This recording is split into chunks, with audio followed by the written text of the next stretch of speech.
The morning Meredith Ashcroft learned what her father had left her, the sky over Clarksville, Tennessee, was the color of old iron. A cold March rain had passed through in the night, and the streets still held that wet sheen that made the town look older than it was, more tired, more honest. She parked her 2009 Honda Civic on the far end of the lot behind the law office of Kellerman and Vance because that was where the parking was free, and free mattered now in a way it had never mattered before. She sat for a long moment in the driver's seat with her hands still on the wheel. The engine ticked as it cooled. Rain had started again light this time, tapping the windshield like fingers on wood. In the back seat, her two children waited with the patience of kids who had learned patience the hard way. Chloe, 9 years old, had her library book open on her lap. She had checked it out 3 towns ago and had never returned it. Owen, 6, was drawing something on the back of a fast food receipt with a broken crayon. His shoes were held together with electrical tape wrapped twice around the toe of the left one, where the sole had begun to separate. Meredith closed her eyes for one breath, then another. She had learned in the last 6 weeks that if she gave herself 3 breaths before she moved, she could hold the panic down. 2 was not enough, 4 was too many, 3 was the number that worked. She opened her eyes. She looked at her children in the rearview mirror and she smiled at them. The smile she had practiced in gas station bathrooms and cold parking lots across the state. The smile that said, "Everything is fine, and none of this is your problem." Then she got out of the car. She held the back door open for Chloe. She lifted Owen down onto the wet asphalt because his legs were still short enough that jumping from the seat scared him. She took each of their hands in hers, and together they walked across the parking lot toward a narrow brick building that had been standing on the corner of Franklin Street for 120 years. The office of Kellerman and Vance sat on the second floor. The stairs were wooden and old and creaked in a rhythm Meredith would remember for the rest of her life. The smell in the stairwell was furniture polish and old paper, the smell of places where serious things had been decided for generations. Chloe held her mother's hand tighter as they climbed. She did not know what a will reading was, but she understood the smell of important places, and she understood that her mother was afraid. The receptionist spoke in a whisper. She led them down a narrow hallway to a room at the back with a long mahogany table and 6 chairs and a single window looking out at the alley behind the building. Meredith's brother Roland was already seated. Her sister Delphine was already seated. Neither of them stood when she entered. Neither of them looked at her children. Roland Ashcroft was 43 years old. He wore a dark charcoal suit that had been tailored for a body he had 10 years ago and no longer had, and he sat with the kind of forward-leaning posture that men develop when they have spent their lives waiting to be handed things. He ran a moderately successful landscaping company in Nashville. He had a way of making his absence sound like a sacrifice. Delphine Ashcroft Boone was 41. She had married a man named Preston Boone who had inherited a comfortable life in Chattanooga, and she communicated with her family mainly through brief text messages and the occasional birthday card that arrived 3 days late. She wore gray, she had a leather notebook open in front of her, and she was already writing in it, though nothing had been said yet because Delphine had always understood that the appearance of preparation was more valuable than preparation itself. Neither of them had visited their father in the last 2 years of his life. Meredith knew this because every time she had made the 4-hour drive to check on Ellis Ashcroft, to organize his medications after his first minor stroke, to sit with him through 2 hospitalizations, and 1 long night in a rehabilitation center in Cookeville. The guest room in his small rental house had been exactly as she had left it. The same folded towel on the bed, the same half-empty bottle of water on the nightstand, the dust in the corners undisturbed for months at a time. She had never mentioned this to anyone. Some truths a person carries alone because saying them out loud makes them heavier, not lighter. The attorney Thaddeus Kellerman entered the room at exactly the hour appointed. He was a compact man in his late 60s. His hair had gone entirely white, but was cut close to his skull in a style that suggested he had been cutting it the same way for 40 years and saw no reason to change. He wore silver reading glasses on a thin chain around his neck. His shoes were polished to a soft gleam. Meredith noticed his shoes because her father had always noticed shoes. "A man's shoes tell you everything you need to know," Ellis used to say. "Look at what he has done to keep them." Kellerman set a manila folder on the table. He sat down. He looked at each of the three siblings in turn, and when his eyes reached Meredith, they stayed there a fraction of a second longer than they had stayed on the others. "Before I begin," he said, "I want you to know that your father and I had many conversations about this document over the last 3 years of his life. Every word in it was his. Every choice reflected in it was his. He was of sound mind at each and every meeting we held, and he was entirely aware of what he was doing and why." Roland shifted in his seat. Delphine wrote something in her notebook. Kellerman opened the folder. He read the will in the order it was written. Roland Ashcroft received the savings account, which held $47,000. He also received the 2019 Ford pickup truck and a collection of antique farm tools that Ellis had stored in a rented unit in Dixon. Roland exhaled slowly, the sound of a man who had been holding a breath for weeks and could finally release it. He did not look at Meredith. Delphine Ashcroft Boone received the investment portfolio, modest but real, valued at approximately $62,000. She also received Ellis's personal property, his furniture, his books, his watches, the few pieces of jewelry their mother had left behind before she died in 2003. Delphine allowed herself a small smile. She wrote 3 lines in her notebook without looking down. Meredith sat very still. She could hear her own heart. She could hear the rain against the alley window. She could hear Owen breathing softly beside her, already half asleep against her arm. Kellerman removed his reading glasses. He cleaned them once with a small cloth from his breast pocket. He replaced them. He looked at Meredith with an expression that was not pity and was not sorrow, but was something older and quieter than either of those things.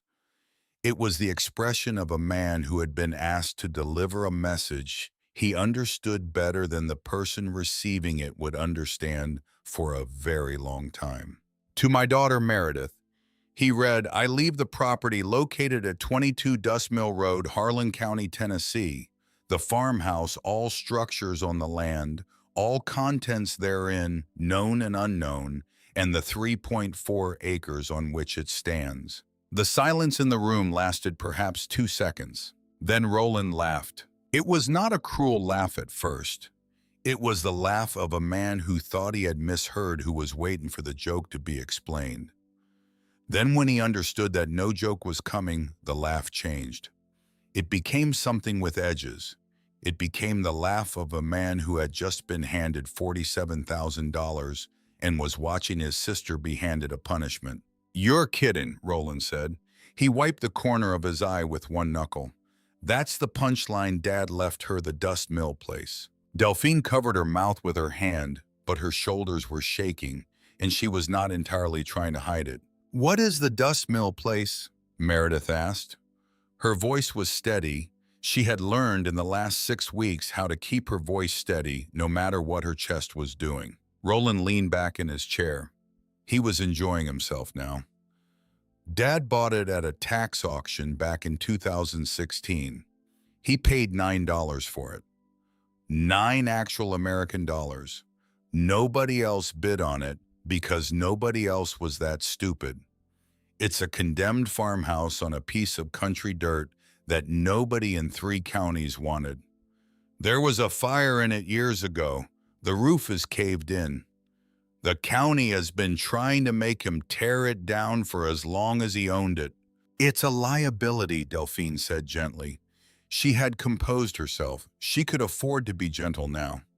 There are structural violations on the property. There's a condemnation order posted on the front of it. You cannot live in it. You cannot legally rent it. You cannot even, I believe, safely enter it. It is not so much a house as it is a legal problem in the shape of a house. Kellerman waited. He did not interrupt. He had been in this room too many times in this exact configuration with this exact silence to interrupt. He slid a manila envelope across the table toward Meredith. Inside were documents. Inside was a photograph. And inside at the bottom, wrapped in a small square of soft cloth, was a key. She took it out. It was iron. Old iron, dark with age, heavier in her palm than a key had any right to be. It was warm from having been inside the envelope, but she felt certain in a way she could not have explained that it would have been warm even if it had been sitting alone on a cold table for 100 years. It fit her hand as if it had been shaped for her hand. She could not stop looking at it. There is one condition, Kellerman said. The property cannot be sold for a period of 18 months from the date of your father's passing. After that period, you are free to sell it or dispose of it as you see fit. Roland snorted. 18 months of property taxes on a condemned building. That's not an inheritance, that's a sentence. When the 18 months are up, Delphine said, and her voice had that same gentleness, now that same rehearsed and dangerous gentleness. Preston and I would be willing to take it off your hands. We could probably manage 10, maybe 15,000 depending on what you've spent to keep the taxes current. Enough to cover your costs. Enough to walk away with something. $15,000. For a condemned farmhouse on 3.4 acres of Tennessee land that their father had paid $9 for. The math was an insult. The offer was an insult. The gentle voice was the worst insult of all because it was designed to sound like kindness, and it was designed to make Meredith feel small. Meredith did not answer her sister. She looked at Thaddeus Kellerman instead. Why would he do this, she asked. She did not ask it angrily. She did not ask it with hurt. She asked it as a question the way a child asks a question about a thing they need to understand in order to keep moving forward. Kellerman looked at her for a long moment before he answered. Your father told me, he said, that each of his children was receiving exactly what they deserved and exactly what they needed. He told me you in particular would understand what to do with what you were given, even if you did not know that yet. Meredith looked down at the key in her hand. And there is one more thing, Kellerman said. He reached into the inside pocket of his jacket and produced a second envelope. This one was smaller. It was cream-colored, slightly yellowed at the edges, and it was sealed with red wax. On the front of it, in her father's careful, blocky handwriting, were 7 words. To be opened when she has seen. Roland stopped smiling. What is that? He said. His voice had changed. The performance was gone from it now. It is a letter from your father to his daughter Meredith, Kellerman said. It was drafted, signed, and sealed in my presence 11 months before he passed. He instructed me in explicit terms that it was to be given to her at this meeting and opened by her at a moment she alone would recognize.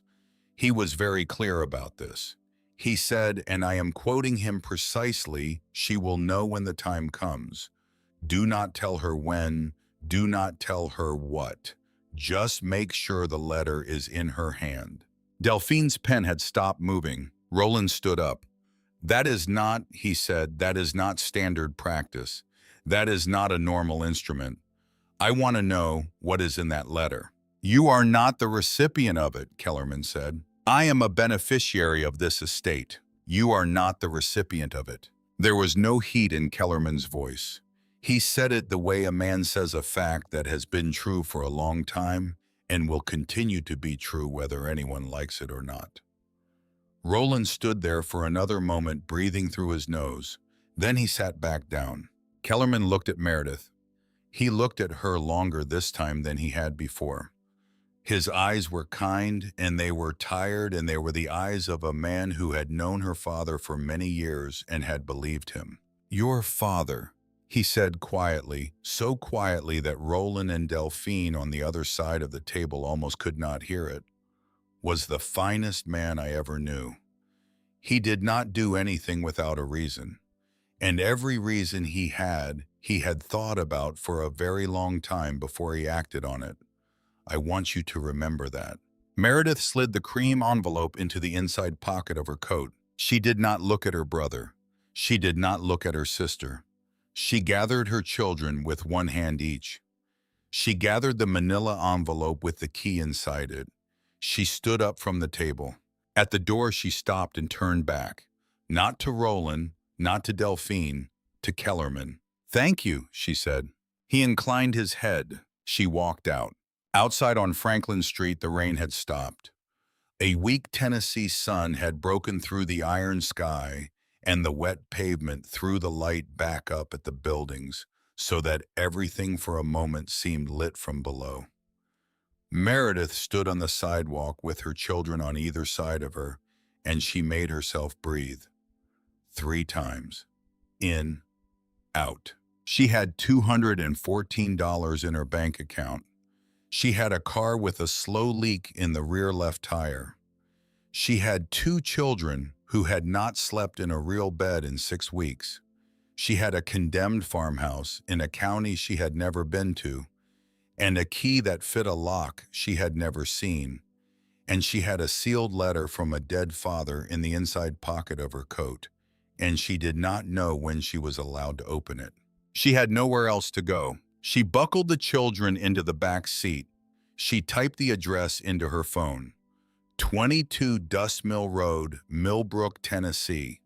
The blue line on the map led her east and south out of Clarksville into country. The drive took just under 2 hours. Meredith had grown up not far from this part of the state, and she knew the way the landscape opened as the towns thinned out. The strip malls fell away.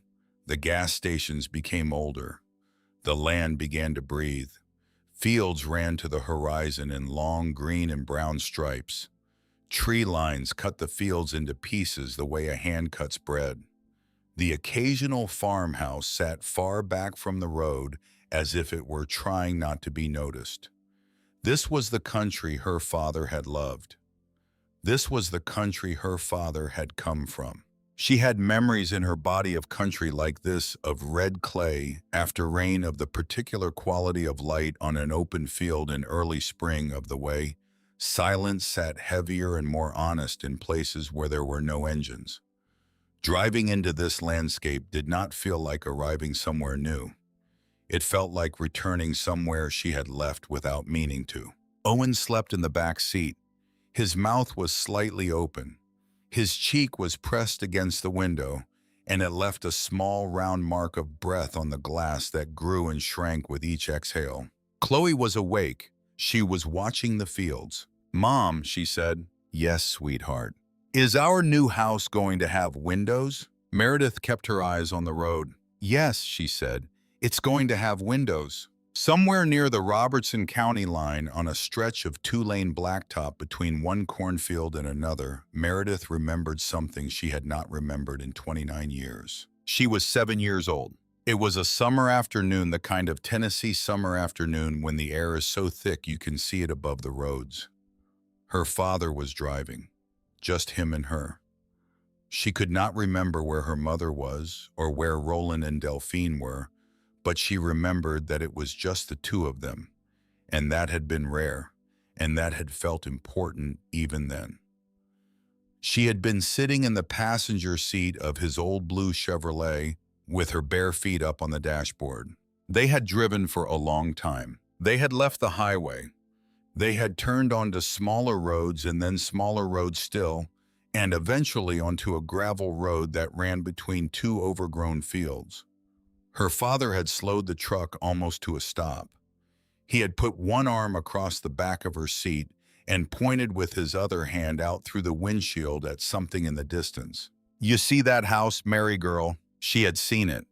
A white farmhouse 2 stories far back from the road, half hidden by a line of trees. Even from a distance, she had understood that the house was old and that the house was tired. There are some places, her father had said, and she remembered his voice, exactly the low, careful way he had spoken to her when he wanted her to remember something. There are some places that keep a promise for you, even when you don't know what the promise is yet, even when you don't know that they are keeping it. Do you understand what I'm telling you? She had not understood. She had been 7. She had said, "Yes, Daddy." He had smiled at her. He had put the truck in gear. He had driven away. And in 29 years, he had never once mentioned that afternoon again.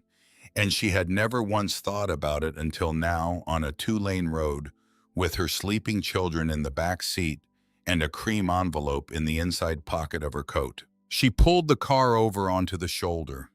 Gravel crunched under the tires. Chloe looked up from her book. "Mom, are we lost?" "No, honey," Meredith said. "I just needed a minute." She put her forehead against the top of the steering wheel and she let herself feel it. Just for a moment. Then she pulled back onto the road. The GPS took her off the highway, then off the county road, then onto a gravel road that ran between 2 overgrown fields. And there was a moment when she made that final turn when Meredith felt the world shift half an inch beneath her, because she had turned onto this road before. She had been 7 years old, and her feet had been bare, and her father had been alive, and she had turned onto this road. The mailbox at the edge of the property leaned. The numbers 22 were barely visible beneath a skin of brown corrosion. She turned in. The gravel crunched under the Honda's tires. She drove perhaps 100 yards before the farmhouse came into full view, and then she stopped the car completely. The photograph in the envelope had not prepared her for it. 2 stories of weathered white siding sat on a low stone foundation and looked as if the house had been slowly losing an argument with time for the better part of 30 years. The front porch had separated from the main structure on the left side and tilted toward the ground at an angle that suggested the next significant wind might finish the job. Every window on the ground floor was either boarded with plywood gone dark with moisture or broken entirely, the frames black with rot. The fire that Delphine had mentioned in the will reading had taken most of the right side of the second floor. The exterior wall up there was blackened and bowed outward, and a section of roof above it had collapsed inward, leaving a ragged open wound in the roofline that exposed dark rafters to the sky. Weeds had taken the yard completely. A collapsed fence ran along the left side of the property, its post rotted at the base, lying in the tall grass like something that had simply given up. Behind the house, Meredith could see the outline of what had been a barn, now mostly a skeleton of gray timber leaning against itself. An old county notice was stapled to a wooden stake near the drive. "Condemned, structural violation, do not enter." The county seal was faded but still legible. Owen had woken up during the slow drive in. He pressed his face against the window and looked out at the house, and he did not say anything for a long time. Then he said, "Is that our house?" Meredith looked at it. She made herself look at it for a long, honest moment. She looked at the leaning porch and the black wound in the roof and the yellow county notice, and she looked at the way the stone foundation sat solid and unmoved beneath all of it.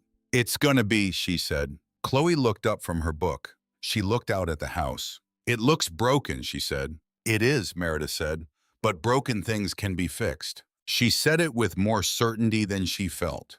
She said it because that was what you did when your children were watching you decide whether to be afraid. She got out of the car. The yard was wet from the morning rain, and the weeds soaked her boots to the ankle within the first few steps. She walked the perimeter of the house, first the way she had learned to do during her father's illness when he had asked her to check on his rental properties. All the way around before you go in. Look at the foundation. Look at the roof line. Look at the walls. The stone foundation was old, but it was solid. The mortar was crumbling in places.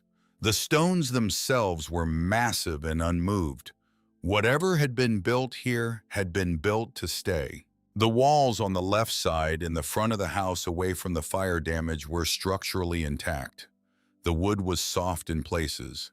The framing beneath was holding. She walked to the back of the property. Behind the barn, she could hear water. There was a creek back there somewhere, running quiet along the far edge of the 3.4 acres. A creek she could not yet see but could hear clearly in the March afternoon air. She stood at the back of the yard and she looked at the house from a distance, and she made herself see it not as it was, but as it could be. She walked back to the Honda. She got the manila envelope from the passenger seat. She took the iron key out of it. The front door was padlocked with a chain that had rusted nearly through. She did not even need the bolt cutter she had stopped to buy on the way out of Clarksville. She applied steady pressure with both hands, and the chain gave with a dry snap. She fit the old iron key into the lock. It resisted grinding with rust. Then it turned with a deep mechanical click that echoed off the porch boards. Meredith pushed the door open. The smell came first. Damp wood ash, old earth, and something underneath all of it that she could not name yet. Something dry and faintly sweet like old paper or cedar or both. She stood in the doorway and let her eyes adjust. The entrance hall was narrow, maybe 4 feet wide, with a low ceiling and walls covered in peeling wallpaper, a faded floral pattern in yellow and green that had bubbled and separated from the plaster in long curling strips. The floor was wide plank wood buried under a layer of debris, plaster dust, leaves blown in through broken windows, the scattered remains of what had once been furniture. Chloe appeared at her right side, Owen at her left. The three of them stood there together at the threshold of a condemned farmhouse in Harlan County, Tennessee, with $214 in the bank and no other address in the world. Meredith took a breath. She stepped inside. The first week was survival. She drove into Millbrook, 12 miles down the county road, and bought the cheapest cleaning supplies she could find. A broom, a mop, garbage bags, a box of basic tools. She spent 2 full days doing nothing but removing debris from the ground floor. Bag after bag carried out piled at the edge of the property. She set up a camp stove on the kitchen counter for heating water and simple meals. She patched 2 broken ground floor windows with plastic sheeting and duct tape. The children slept upstairs in the 1 bedroom on the left side that had not been touched by the fire. Meredith slept in a chair by the door. On the 4th day, cleaning out the kitchen cupboards, she found a photograph. It was black and white. The corners were curled. It had been sitting for years in a drawer that had rusted shut, and she had to pry the drawer open with a screwdriver to reach it. She held the photograph up to the light coming through the plastic-covered window. Her father, he was 22 years old. He was standing on the front porch of this house. This exact house. He was wearing the pressed uniform of the Sequatchie Valley Volunteer Fire Department, and beside him stood an older man with a lean face and hands that Meredith could see even in the photograph were the hands of a craftsman. She turned the photograph over. On the back, in her father's careful handwriting, faded but still readable, were 4 words and a date. With Ezra, June 1975. Meredith sat down on the kitchen floor with the photograph in her hand, and she did not move for a very long time. Her father had known this house. Her father had stood on this porch 50 years ago. Her father had a friend named Ezra, whom she had never in her life heard him mention. $9 at a tax auction, bought sight unseen because nobody wanted it. Her father had lied. Or more precisely, he had not told her something. He had not told any of them something. That evening at just past 4 o'clock, a rust-colored pickup truck came slowly up the gravel drive. Meredith was on the roof when she heard it patching a section of damaged shingles with materials she had salvaged from the collapsed barn. She stopped what she was doing and watched from above as the truck came to a stop in front of the house. The man who got out was in his late 60s. He was tall, lean, and moved with the deliberate slowness of a body that had done hard physical work for 50 years and had learned to conserve itself. He wore a canvas coat that had been washed 1,000 times. He stood at the base of the ladder. He looked up at her for a long moment without speaking. Then he spoke. "Come down from there." Meredith stopped. "I'm sorry. Come down from there," he said again. "You're doing it wrong." Then he turned, walked back to his truck, and began pulling a tool belt out of the bed. Meredith climbed down slowly. She stood on the wet grass in front of a stranger she had never seen, and she watched him strap on a leather tool belt that was so worn at the seams it looked like part of his body. "My name is Silas Redfield," he said.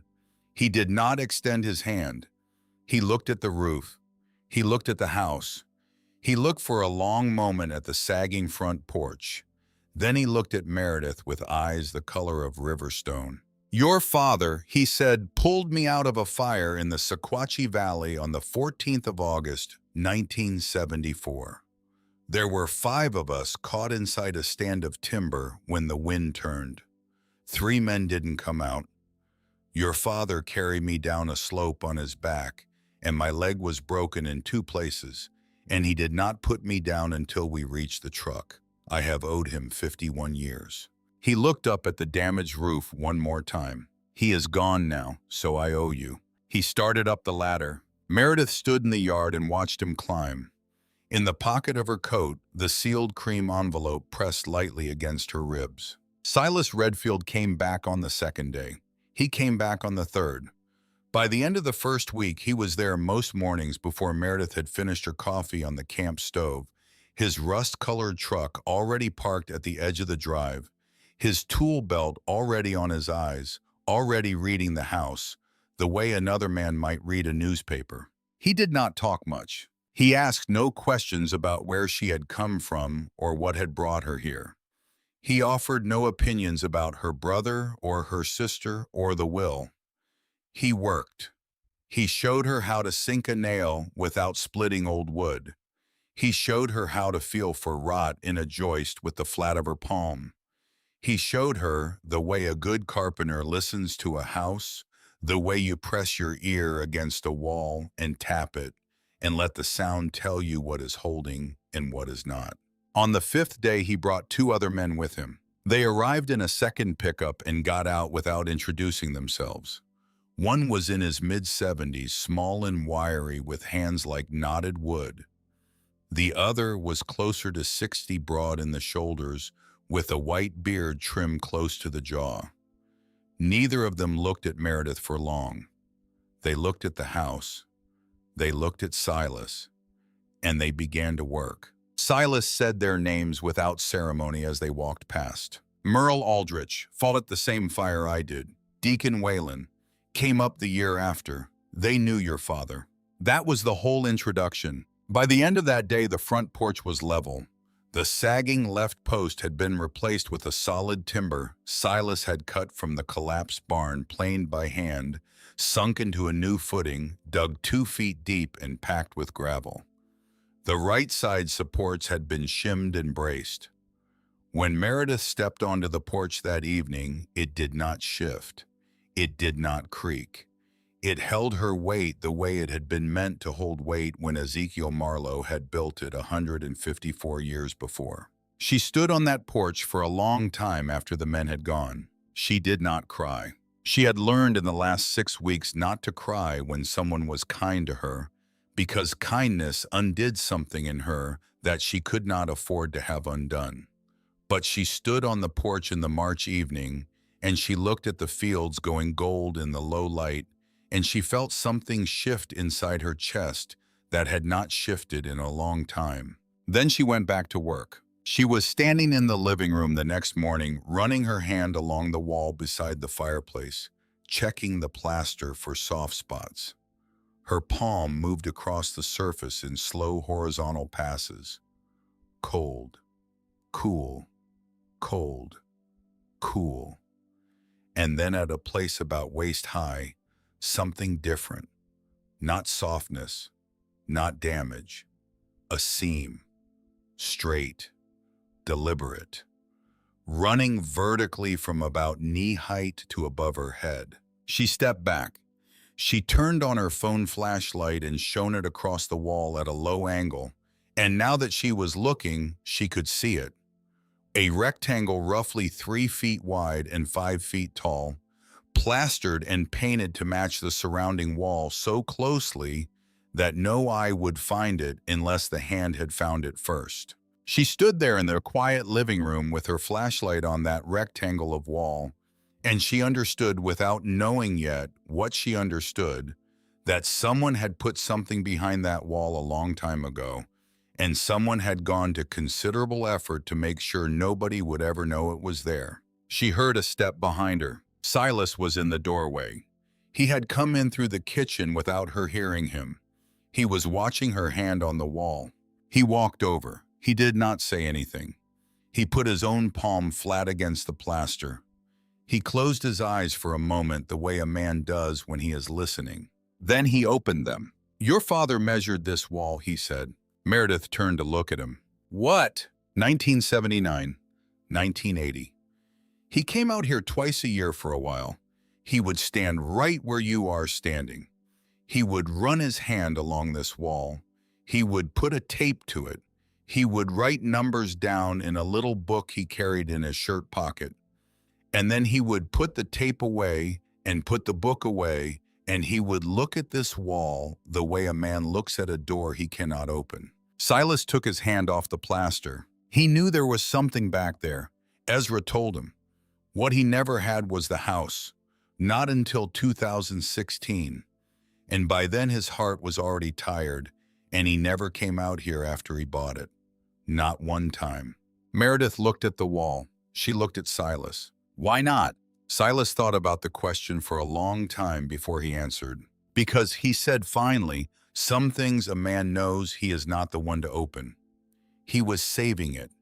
He was saving it for whoever came after him." He walked out of the room. Meredith went to the barn. She found the hammer. It was old. The handle was worn smooth from decades of use, so smooth it fit her hand as if it had been shaped for her. She stood before the plastered rectangle in the living room wall, and she held the hammer for a long moment before she swung. The first strike punched through the plaster easily. A small cloud of white dust filled the air. She pulled the hammer back and swung again. Then she stopped and shone her flashlight into the gap she had made. Behind the plaster was not the empty cavity she had expected. Behind the plaster was wood, old wood, dark with age, fitted together with careful precision. Planks running horizontally smooth and close, joined clearly, not structural. Clearly something built deliberately and then hidden. She worked slowly now. She removed the plaster in sections rather than swinging hard. She pulled chunks away with her hands and set them down quietly on the floor as though the noise might disturb whatever was back there. 20 minutes, then 30. When she had cleared enough plaster to see what she was looking at, she sat back on her heels. It was a cabinet, built directly into the wall cavity, framed out and fitted with horizontal shelves running the full height and width of the rectangle she had identified. The wood was dark walnut, old growth, dense and fine-grained in a way that no modern lumber ever was. The joinery was tight and clean and put together with wooden pegs rather than nails. Each shelf was level, each shelf was smooth. Silas had come back to the doorway. He stared at the cabinet for a long moment without speaking. 50 years I have been working wood," he said quietly. "I have never seen joinery like that. Not in a museum, not in a book. That was made by a man who worked wood the way most men worship God." On the shelves, wrapped carefully in cloth that had gone stiff and brown with age, were objects. Meredith reached in and lifted the nearest one. She unwrapped it slowly. It was a glass bottle, dark amber, hand-blown with the irregular shape that no machine had ever produced. She set it down on the floor beside her. She reached for another, a ceramic pitcher, cream-colored with a blue painted pattern running around its middle in a careful hand. Another cloth revealed a small wooden box with a brass latch, and inside it, nested in deteriorated velvet, a collection of coins. She lifted one to her flashlight. The date stamped into the metal read 1847. She reached for another. 1856. Another. 1839. 23 objects in total. She unwrapped every one of them with Silas standing behind her, not saying a word. Glass bottles, ceramic pieces. The coin collection with over 60 individual coins, ranging in date from the 1820s to the 1880s. A small oil lamp with an intact glass chimney. 2 hand-carved wooden figures. One a horse, one a man. Both showing exceptional detail in the folds of the mane, in the set of the shoulders, in the way the hand of the human figure was closed around something small that could not be seen. And at the very back of the lowest shelf, wrapped in 2 layers of cloth, and then in a piece of old leather tied with a cord, a journal. The journal was small, bound in brown leather that had gone dark and stiff with age. She untied the cord with careful fingers. She opened it to the first page. The handwriting was neat and deliberate. The ink had faded to a pale brown, but was entirely legible. At the top of the first page, in careful letters, was a name and a date. Ezekiel Marlowe, April 1889. She sat on the floor of the living room and she read by the light of her phone. The voice that came off those pages was precise, careful. The voice of a man who had chosen his words deliberately and meant every one of them. Ezekiel Marlowe had been a woodworker and furniture maker. He had built this farmhouse with his own hands in 1871. Every joist, every stone in the foundation, every plank in the floor. He had lived in it alone until the year he wrote the journal, and in the spring of 1889, knowing his health was failing, he had made a decision about the objects he had collected and made over a lifetime of skilled work. He would hide them, not out of fear, out of what he called in his own words a desire to keep them from those who would sell them without understanding what they were.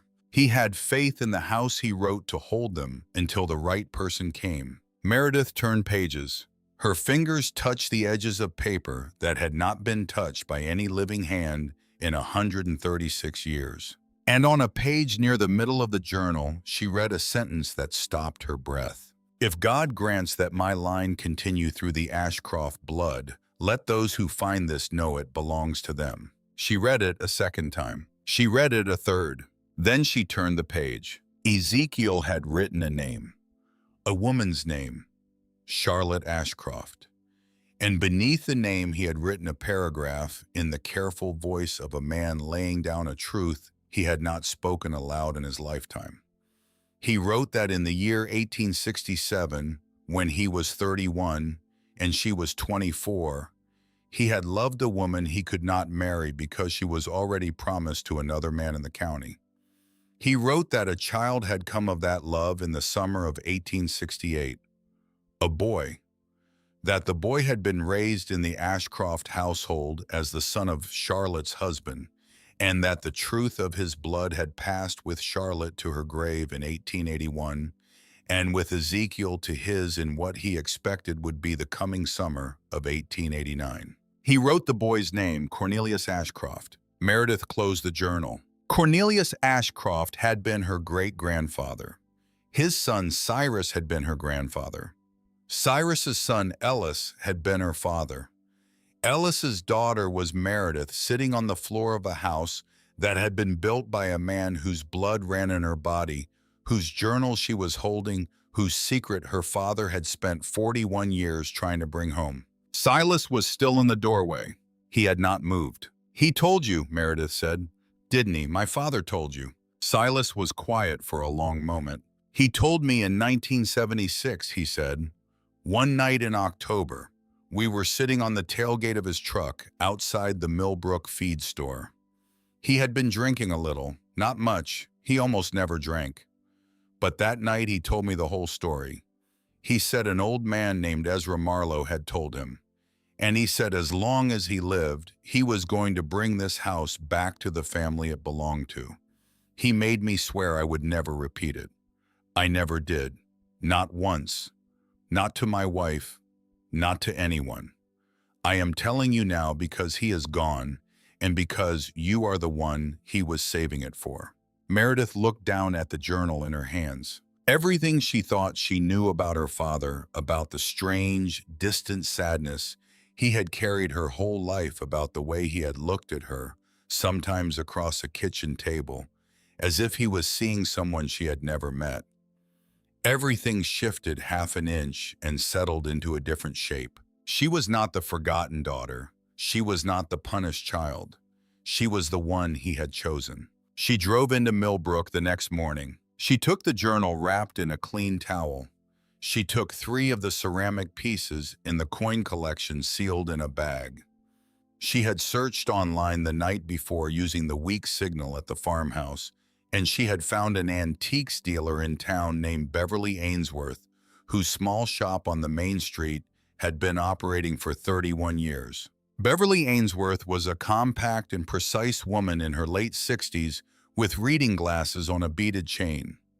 She looked at what Meredith set on the counter, and she went very still in the particular way that people with real expertise go still when they encounter something that commands their full attention. She examined each ceramic piece under a magnifying glass without speaking.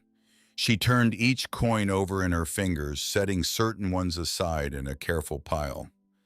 She read 3 pages of Ezekiel Marlowe's journal with the focused expression of someone reading something that mattered. Then she took off her magnifying glass and looked at Meredith directly. "Where did you find these?" Meredith told her. Beverly sat down on the stool behind her counter. She was quiet for long enough that Meredith began to feel uncertain. "The ceramic pieces," Beverly said finally, "are Tennessee pottery, mid-1800s. Regional folk art from a tradition that produced very few surviving examples in this condition. The coins include several that are genuinely rare and one that I would want a specialist to confirm. This journal, if it is authentic, and I believe that it is a primary historical document. Ezekiel Marlowe was a known figure in Harlan County craft history.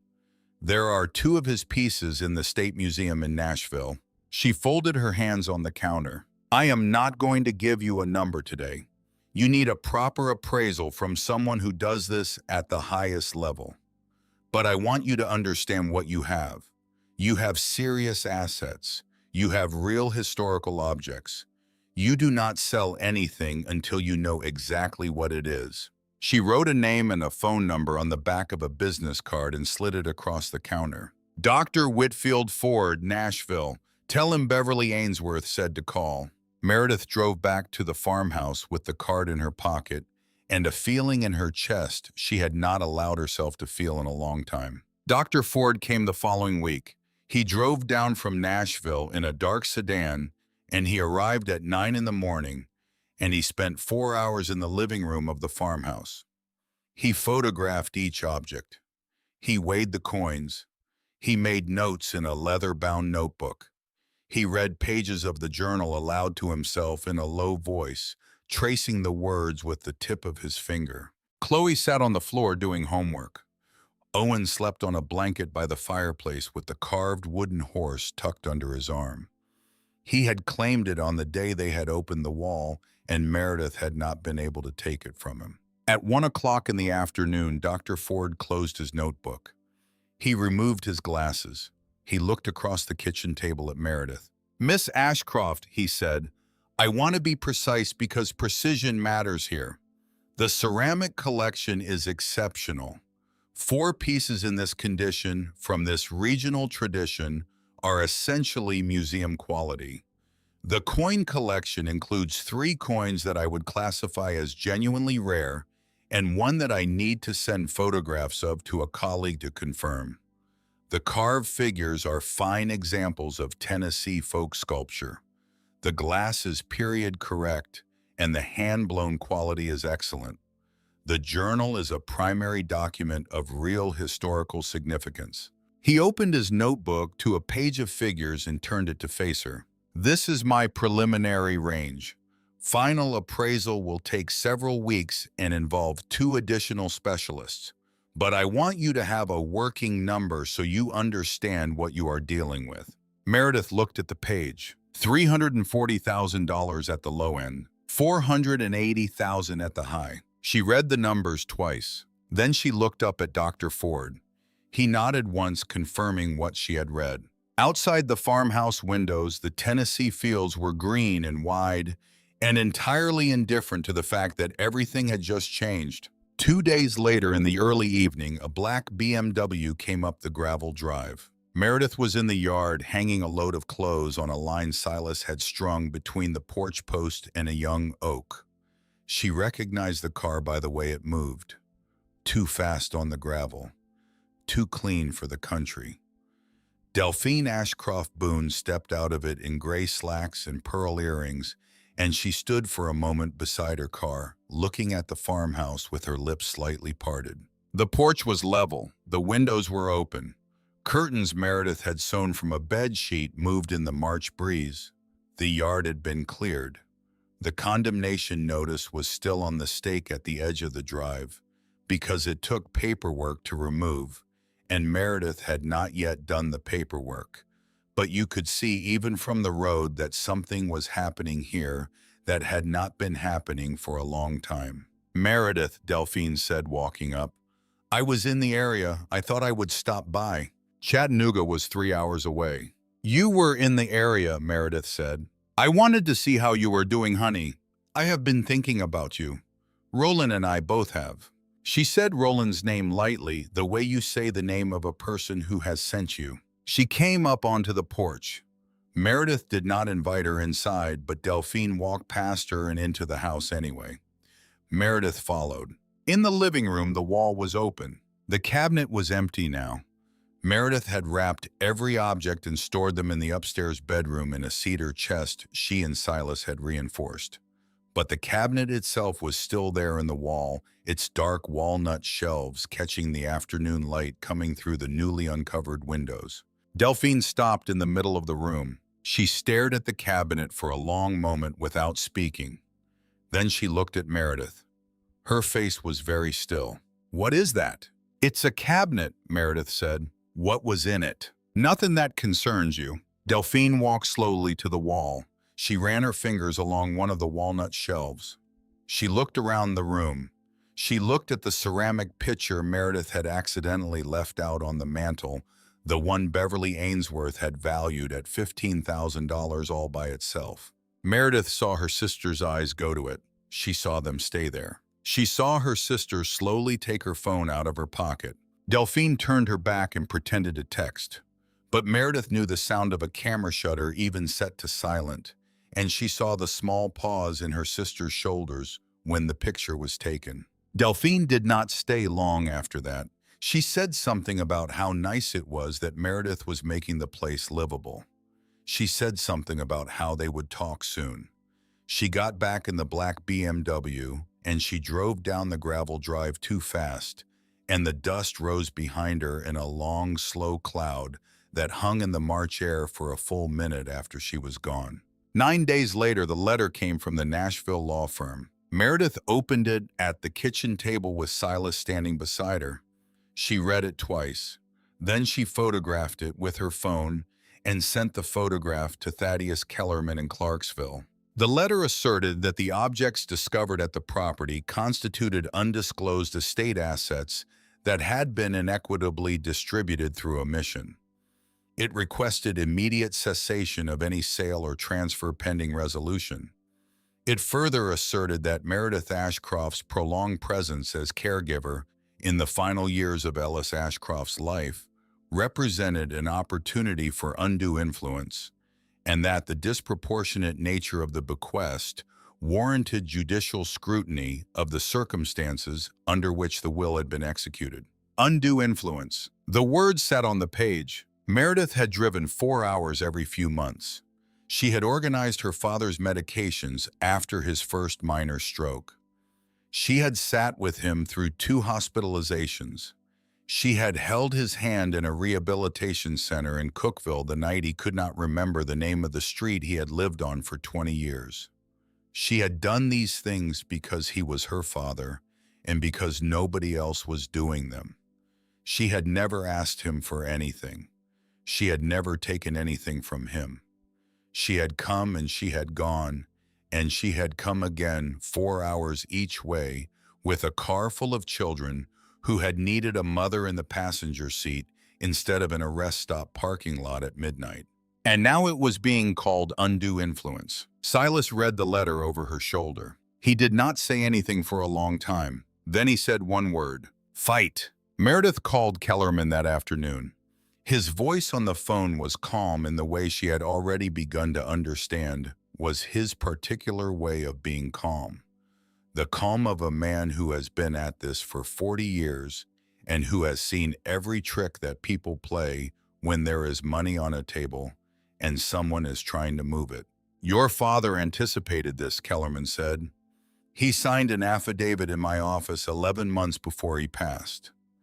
It addresses the property, the contents known and unknown, and the specific matter of your role as his caregiver. 2 of his physicians provided sworn statements at that same time. His neighbor of 12 years provided a statement. The rehabilitation center in Cookville provided records. Everything is in my file. Everything has been ready for this for almost a year. Meredith closed her eyes. And the letter?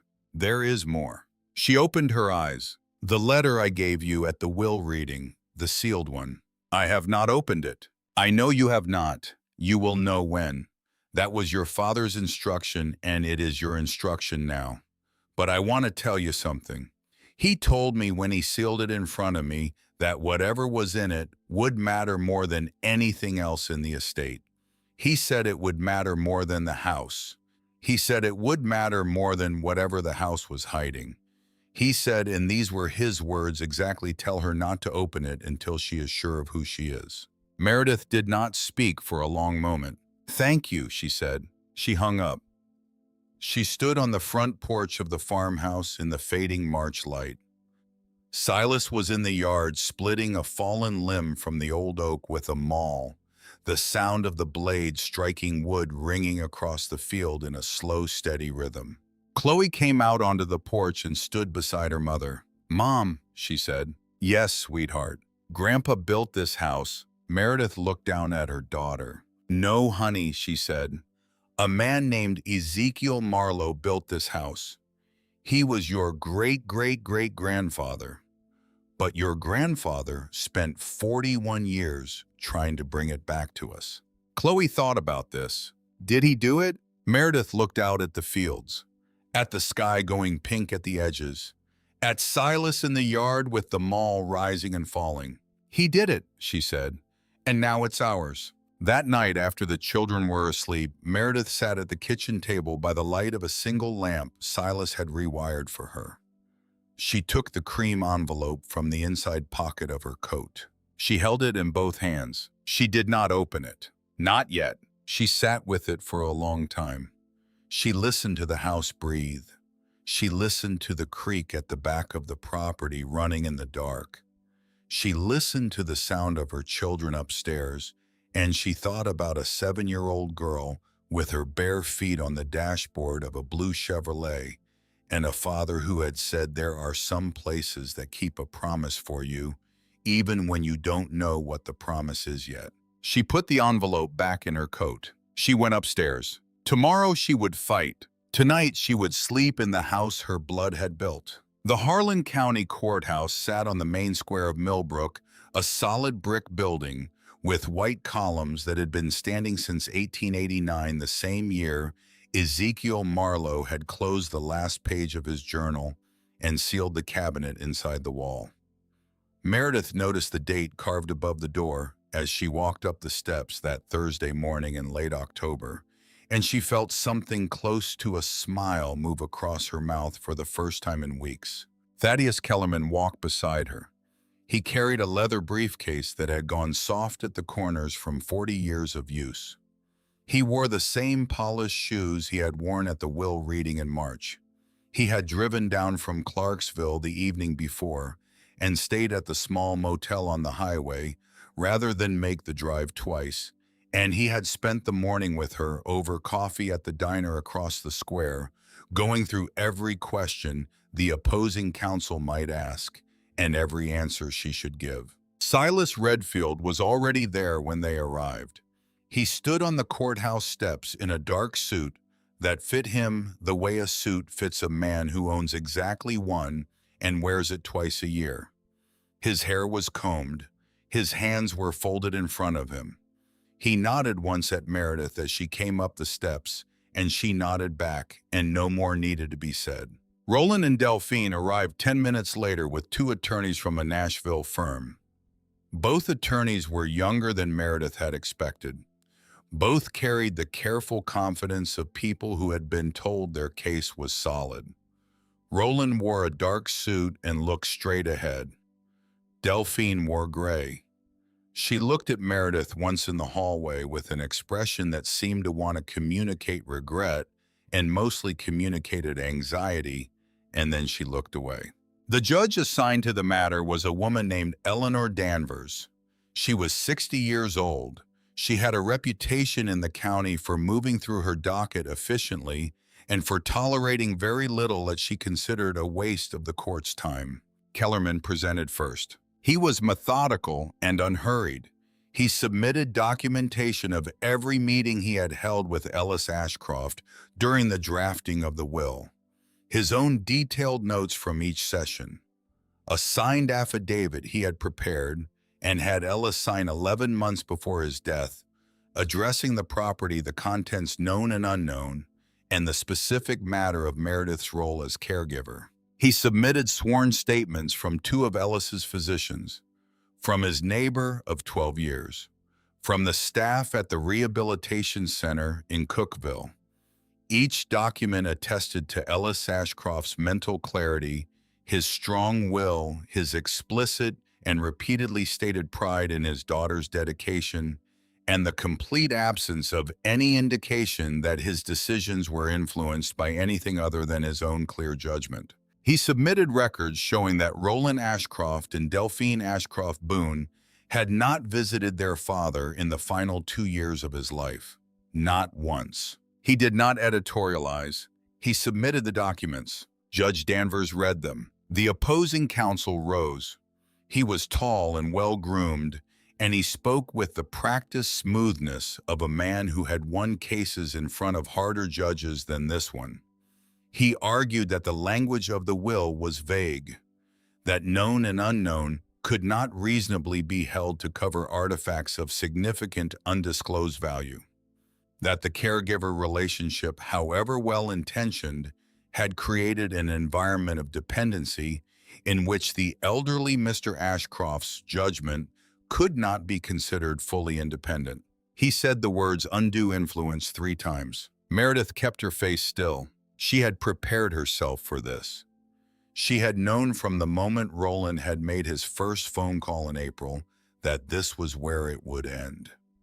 It still landed hard, not because it shook her certainty about what she had done and why, because it reduced something real and human and difficult to a legal tactic, and the reduction was its own kind of cruelty. Kellerman rose. He asked the court's permission to call one witness. Silas Redfield stood up. He walked to the front of the courtroom. He was sworn in. He sat down in the witness chair, and he set his hands flat on his knees, and he looked at Kellerman with the steady attention of a man who had waited 51 years to say what he was about to say. "Mr. Redfield," Kellerman said, "how long did you know Ellis Ashcroft?" 51 years, 3 months, and 11 days. The courtroom was very quiet.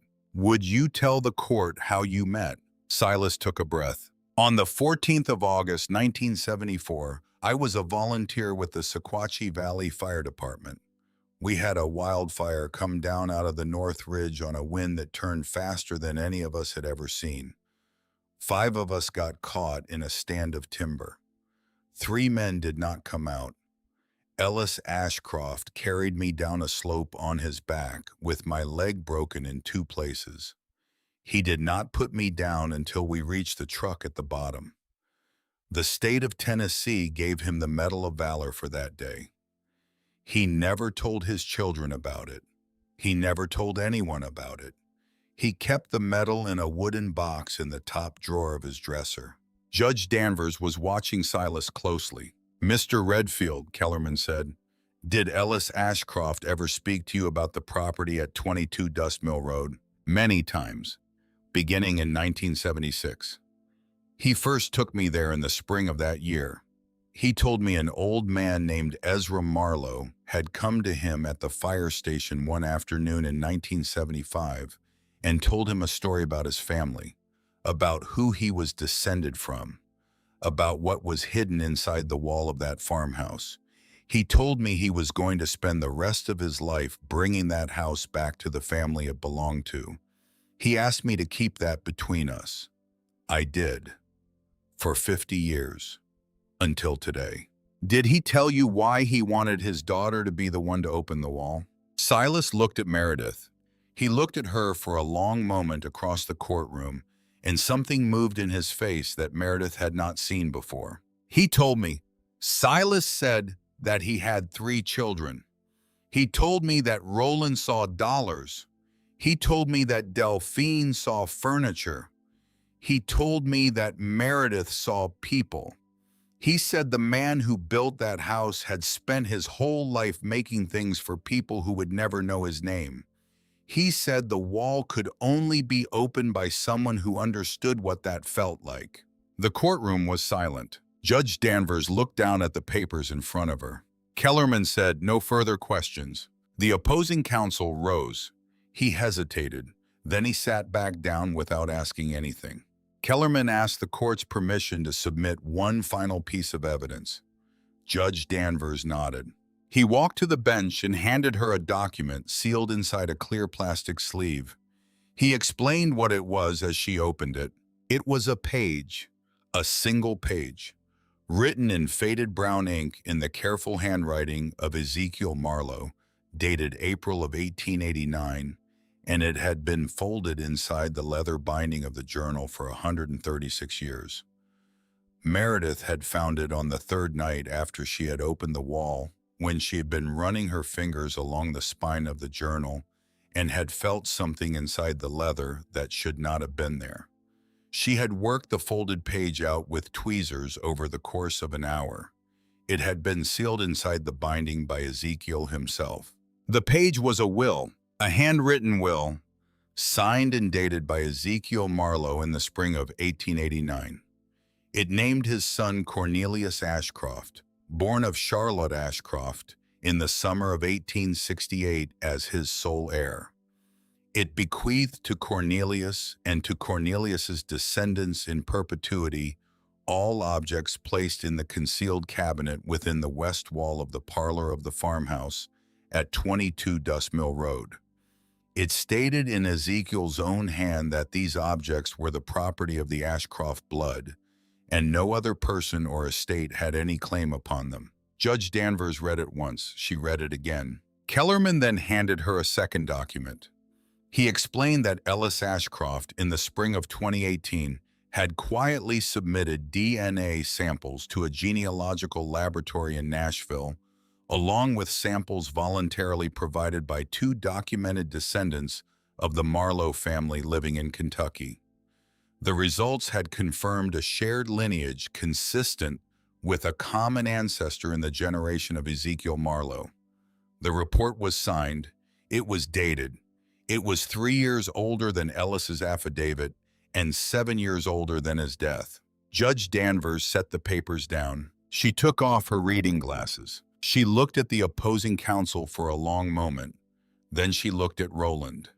Then she looked at Delphine. "The court finds," she said, "that the claim of undisclosed estate assets is not supported by the language of the will, by the documented intent of the testator, or by the primary historical instrument that governs the property in question, which predates every party in this room by more than a century. The court further finds that the claim of undue influence is not supported by any evidence presented and is in fact directly contradicted by the substantial documentation provided by the defense. The motion is denied in its entirety. She looked at the opposing counsel one more time. "I hope your clients understand," she said, "that the court's time is a shared resource." She struck her gavel. Outside on the courthouse steps, the October air was cold and bright, and the maples along the main square had gone fully red. Meredith stood at the top of the steps, and she breathed in and out, and something loosened in her chest that had been tight for a long time. Delphine came out a minute later. Roland was still inside talking to his attorneys. Delphine walked up to Meredith. She stopped a few feet away. She did not know what to do with her hands. "I'm sorry," she said, "for all of it."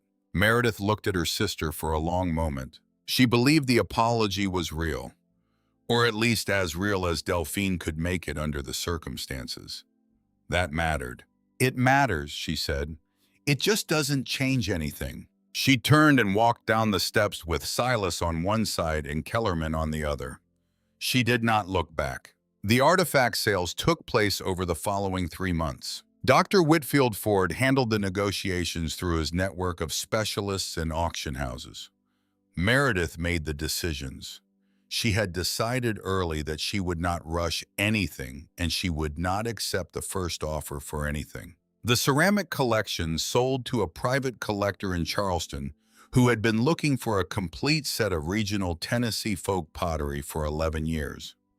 The coin collection was split between a specialist in Chicago and a private buyer in Virginia. The carved wooden figures went to a folk art gallery in Asheville that had been pursuing examples of Tennessee sculpture from that period for a permanent exhibition. The glass bottles and the oil lamps sold through a specialist auction house in Nashville. The journal went last. Meredith had conversations with 4 institutions before she accepted an offer from the Tennessee State Museum in Nashville. The museum wanted the journal as a permanent addition to their collection of regional craft history documents, and they wanted the 2 carved figures as accompanying pieces. They agreed to mount a permanent exhibition around the life and work of Ezekiel Marlowe. Meredith negotiated one condition. The display was to bear his name in full and to credit the farmhouse at 22 Dust Mill Road as the source of the collection. The museum accepted without hesitation. When the final transaction cleared and Dr. Ford sent her the accounting summary, the total came to $418,000. After his fee and the various auction house commissions, Meredith received $371,000. She sat at the kitchen table of the farmhouse and looked at the number on her phone screen for a long time. She did not cry. She sat very still and let it become real at the pace it needed to become real. The first thing she did with the money was not what anyone expected. She did not pay off her debts, though she had them. She did not buy a new car, though hers needed replacing. She called the county building department and requested a meeting with the county inspector to begin the formal process of lifting the condemnation order on 22 Dust Mill Road. She had worked on the house for 8 months. She knew what it needed, and now she had the resources to do it properly. She hired Silas Redfield to oversee the renovation. He accepted with the quiet satisfaction of a man who had been hoping she would ask. He hired the crew himself. Merle Aldrich came. Deacon Whalen came. 2 younger men who had trained under Silas years ago came out from Cookville and stayed in a bunkhouse Silas rigged in the barn. They worked 6 days a week from November through March. They did the work the way Ezekiel Marlowe had done it. They cut mortise and tenon joints by hand. They set the new beams with wooden pegs, not nails. They repointed the stone foundation stone by stone, mixing lime mortar in a wheelbarrow the way it had been mixed in 1871. They rebuilt the fire-damaged east wall using timber. Silas milled himself from a stand of oak that had come down in an ice storm on the property in January. The wood was seasoned in the barn for 6 weeks before he touched it. The cast-iron wood-burning stove in the kitchen was restored by a specialist Silas knew in Knoxville. The wide plank floors were cleaned and refinished by hand. Every board was kept original. The fireplace was repointed and the chimney was rebuilt from the roofline up. Silas talked to Meredith one afternoon in the middle of February when they were standing in the parlor looking at the wall where the cabinet had been. The cabinet itself was still there. She had asked Silas to leave it. It was the heart of the room now. She had polished the walnut with her own hands over the course of a week, and she had begun to use it as a bookshelf. Chloe's books lived on the top shelf, Owen's on the middle. On the bottom shelf sat the framed photograph she had found in the kitchen drawer of her father at 22 years old, standing on the porch of this house with Ezra Marlowe beside him. Silas looked at the wall. He looked at Meredith. "Your father would cry if he was alive to see this," he said. "Men of my generation don't cry often, but this would do it." Meredith did not answer. She reached out and took his hand for a moment. He squeezed her fingers once. Then he let go and went back to work. The condemnation order was lifted on the 21st of April. The inspector came out on a Tuesday morning. He walked the property. He walked the house. He stood in the parlor for a long time looking at the joinery on the cabinet and the way the new beams had been set into the old frame. He asked Silas a question about the mortar mix. Silas answered. The inspector nodded slowly. He signed the paper on the kitchen counter. That evening, Meredith stood on the front porch of the farmhouse, and she looked out at the fields going gold in the low light, and she thought about the 7-year-old girl with her bare feet on the dashboard of a blue Chevrolet. She reached into the inside pocket of the coat she had worn every day for a year. She took out the cream envelope. The wax seal was still unbroken. She had carried it for 403 days. She opened it now. The letter was long, 6 pages written in her father's careful, blocky handwriting, front and back. He had written it slowly. She could tell by the way the ink pressed into the paper. He had written it in the last months of his life. He began by telling her the story she had already learned. Ezekiel Marlowe, Charlotte Ashcroft. Cornelius born in the summer of 1868. The blood that had passed down through Cyrus to Ellis and from Ellis to her. He told her how Ezra Marlowe had come to him one afternoon in 1975 at the fire station in Sequatchie Valley. The last of the Marlowe line, an old man who wanted the story to survive.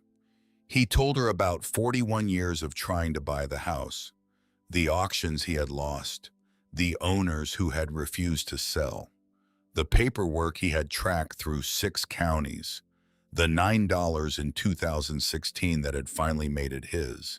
Then he wrote about her. He wrote that he had known when she was 8 years old that she was the one. He wrote that she had come into the kitchen one morning and found him repairing the leg of a broken chair. She had watched him work for a long time. Then she had asked him if the chair was sad. She had asked if it hurt to be broken. He had told her no, and she had said, "But you're being careful with it anyway." He wrote that at that moment he had known. He wrote that he had never told her about the house because he had been afraid. He had been afraid that if he told her, she would come to Millbrook because she thought she had to. He had needed her to come because she chose to. He had needed to know that when she stood in the parlor of the farmhouse and put her hand on the wall, she would be there because she wanted to be, not because he had asked her to. He wrote that he had spent his whole life not saying what he felt, that his generation had been taught that silence was strength, that he had come to understand near the end that sometimes silence was just cowardice. He wrote that she was the finest thing he had ever done, not because of anything he had done for her, because of who she had chosen to become, because she had raised 2 children alone, because she had shown up at his hospital bed when nobody else had, because she had been the daughter he had needed her to be even when he had not deserved it.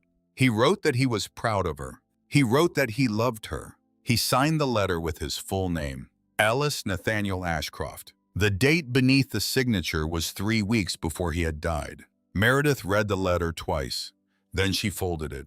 She put it back in the envelope. She placed the envelope on the mantel above the fireplace beside the framed photograph of her father at 22. She stood there for a long time. Then she went to find her children. They came in April, the following April, a year and a month after Ellis Ashcroft had died. Meredith was in the yard when she heard the car.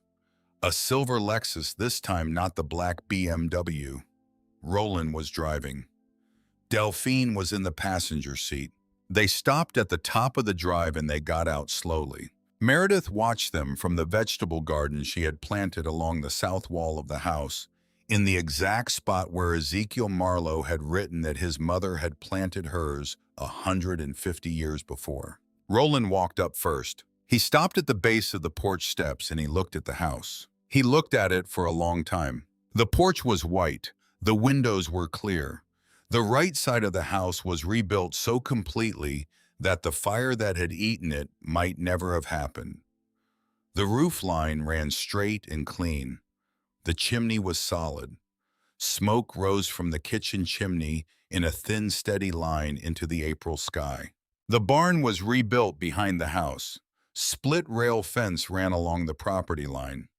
The vegetable garden was in full spring growth. Chloe's laughter came from somewhere near the creek. Delphine came up beside her brother. She looked at the house and her mouth opened slightly and did not close. She began to cry. She did not try to hide it.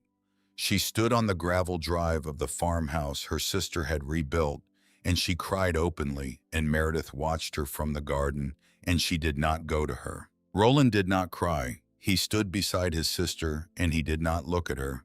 And after a long time he said without looking at Meredith, "I didn't know you could do this." Meredith walked out of the garden.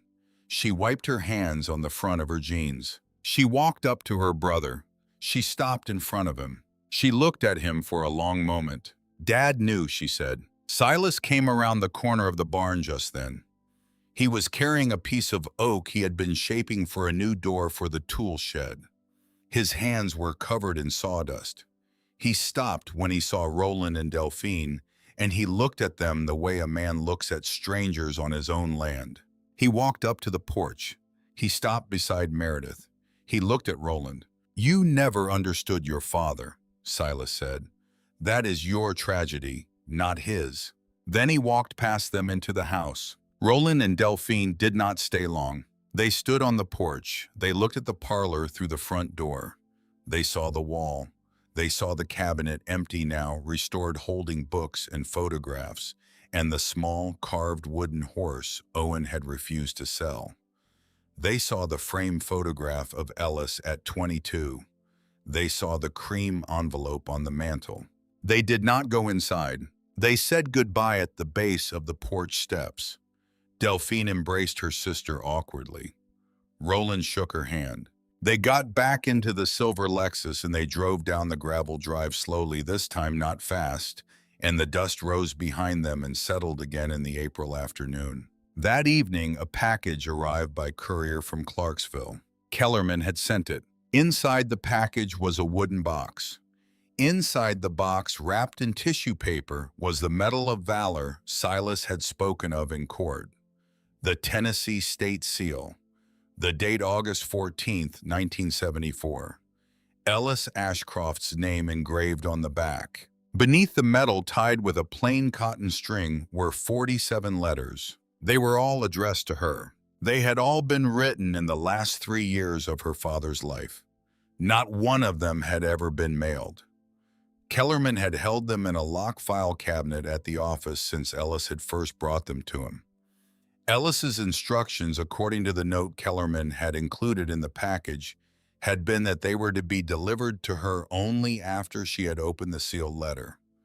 Kellerman had waited until he was certain. Meredith sat at the kitchen table and she read them. She read them over the course of 3 nights. They were letters about her childhood, letters about her mother, letters about the day Meredith had been born, letters about the year she had turned 14 and had stopped speaking to him for 6 months, and he had never quite known why. letters about the hospital in Cookville, letters about how it had felt in the middle of the second stroke, when he had thought for a moment he might not wake up, and the last face in his mind before the darkness had been hers. The last letter in the stack was the shortest. It was one paragraph. He wrote that he had been trying his whole life to say something to her and had never known how.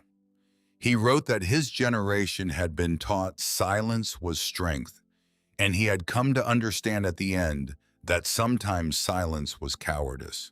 He wrote that he was sorry he had made her wait so long to know. He wrote that he loved her. He signed it Dad. She put the letters in the wooden box with the metal. She placed the box on the mantel beside the cream envelope and the photograph of her father at 22. Later that night, she stood on the small roof deck Silas had built for her at the back of the house, above the kitchen, looking out over the fields in the warm April dark. She could hear the creek at the back of the property. She could hear Chloe reading to Owen in the upstairs bedroom, her voice moving through the open window in the still air.